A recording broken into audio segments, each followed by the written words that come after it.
গ্রাহকদের আমানতের বিপরীতে অতিরিক্ত ঋণ বিতরণ করে নিজেদেরই হুমকির মুখে ফেলেছে ১৬ ব্যাংক। কোনো কোনো ব্যাংক আমানতের শতভাগের বেশি ঋণ দিয়ে এখন বিপাকে।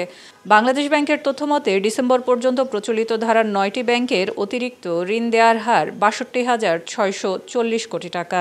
ইসলামী ধারার ব্যাংকগুলো নিয়মের বাইরে বিতরণ করেছে ৫৩,৭৯৩ কোটি টাকা। বিতরণ সীমা লঙ্ঘন ছাড়াও বাংলাদেশ ব্যাংকের সর্বশেষ তথ্য বলছে, যথেচ্ছা ঋণ বিতরণ ও ঋণ দেওয়ার অর্থ ব্যাংকে ফেরত আনতে না পারায় তারল্য সংকট ছাড়াও ঝুঁকি দেখা দিয়েছে ছোট ছোট আমানতকারীদের সঞ্চয়। তবে প্রতিবারই সতর্ক করে চিঠি দেওয়া হলেও টনক নড়েনি ব্যাংকগুলোর, বলছেন বাংলাদেশ ব্যাংকের মুখপাত্র। ক্যামেল স্ট্র্যাটেজিতে তার রিফ্লেকশন আছে। ক্যামেলসের যে লিকুইডিটি তার হয়ে যাবে, নাম্বার কম পাবে। এখন ব্যাংক যদি ক্যামেল রেটিংকে গুরুত্ব না দেয়, কোনো একটা ব্যাংক কাঙ্ক্ষিত রেটিং থেকে নিচে আসে, আপনি দেখবেন যে বাংলাদেশ ব্যাংকের বিভিন্ন রিফাইন্যান্স ফ্যাসিলিটি আছে এসএমইর ক্ষেত্রে, এগ্রিকালচারের ক্ষেত্রে, যাদের ক্যামেল রেটিং কাঙ্ক্ষিত মাত্রায় না, তারা কিন্তু সেই রিফাইন্যান্স সুবিধা ভোগ করতে পারে না। অতএব ব্যাংক তার নিজের স্বার্থে তাদেরকে এটিআর রেশিওটা যেভাবে হোক মেনটেন করতে হবে। নিয়ম অনুযায়ী ব্যাংকগুলো তাদের আমানতের ১০০ টাকার বিপরীতে ৮৭ টাকা পর্যন্ত ঋণ দিতে পারবেন।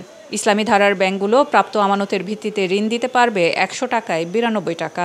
কিন্তু ডিসেম্বর পর্যন্ত ঋণ ও আমানতের অনুপাত এডিআর সীমা লঙ্ঘন করে এসব ব্যাংকে।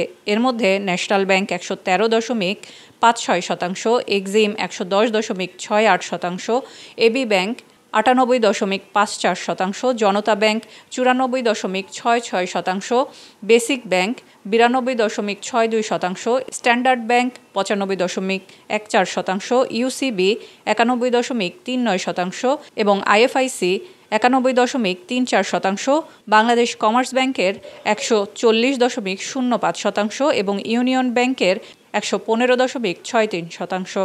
ইসলামী ধারার ফার্স্ট সিকিউরিটি ইসলামী ব্যাংক ১২৮.৫%, ইসলামী ধারার এবি ব্যাংক ১১২.৩১%, ১০৬.৭১% গ্লোবাল ইসলামী ব্যাংকের। এবং ইসলামী ব্যাংকের আমানতের হার ঋণ প্রদানের হারের তুলনায় ৯৩%-এরও বেশি। ঋণ সমান তালে দিচ্ছে, এই কথাটা এই মুহূর্তে আর সঠিক না, কারণ ঋণ দেওয়ার মতো লিকুইডিটি তাদের নেই, বাস্তবতা এই। কিন্তু তারা এডিআর যে নির্দেশনা, সেটাকে ভ্রুক্ষেপ না করেই যাচ্ছে তাইভাবে যথেচ্ছাচারভাবে ঋণ বিতরণ করেছে, যার ফল হচ্ছে তাদের এখনকার সিচুয়েশন।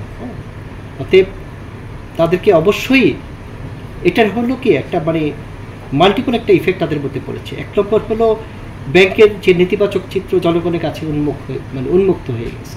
আর্থিক খাত বিশ্লেষকরা মনে করেন, আমানতকারীদের স্বার্থে আরও কঠোর হওয়া প্রয়োজন কেন্দ্রীয় ব্যাংকের। টোটাল ডিপোজিটের 15% আপনি রিজার্ভে রাখছেন এসএলআর সিআরআর, আর বাকি 85% আপনি দিয়ে দিচ্ছেন। এখন 85% ক্রস করছেন, তার মানে সিআরআর এসএলআর আপনার কমে যাচ্ছে, ওইটার কথা নয় বাদই দিলাম, তাই না?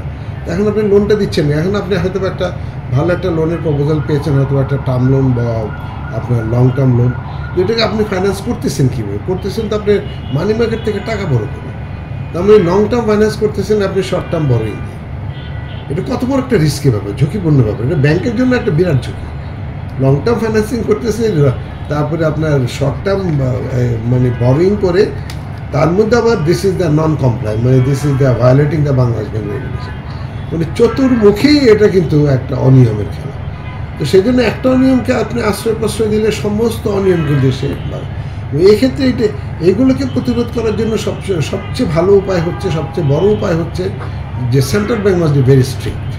কঠোর ব্যবস্থা, একদম স্ট্রিক্ট ব্যবস্থা। কি এটা তো আসলে তার সাথে আপনার কোনো শত্রুতা নেই, আপনি এটা বলে দিচ্ছেন, আপনি তো বলছেন দেশের স্বার্থে, ব্যাংকিং সিস্টেমের সাথে, তাই না? এটা ভায়োলেট করলে definitely banking system will be at stake. সুতরাং যারা ভায়োলেট করবে তাদের এগেইনস্টে আপনি অ্যাকশন নেবেন না, কারণ তাদের অ্যাকশন না নিলে তো আপনার পুরো সিস্টেমে কলাপস করে যাচ্ছে। প্রচলিত ধারার কোনো ব্যাংক বন্ধ হয়ে গেলে আমানতকারীদের ক্ষতিপূরণ বাবদ সর্বোচ্চ ২ লাখ টাকা পাওয়ার নিশ্চিত করেছে কেন্দ্রীয় ব্যাংক। তবে বিশ্লেষকরা মনে করেন, ব্যাংক খাতকে গতিশীল করতে নিয়ম বহির্ভূত ঋণ দিয়ে আমানতকারীদের সঞ্চয় হুমকিতে ফেলা ব্যাংকগুলোর বিষয়ে বাংলাদেশ ব্যাংকের আরও কঠোর ও শাস্তিমূলক ব্যবস্থা নেওয়া উচিত, যা রক্ষা করবে আমানতকারী ও ব্যাংকগুলোর দীর্ঘমেয়াদী স্বার্থ। সেলিয়া সুলতানা, ভিউজ বাংলাদেশ, ঢাকা।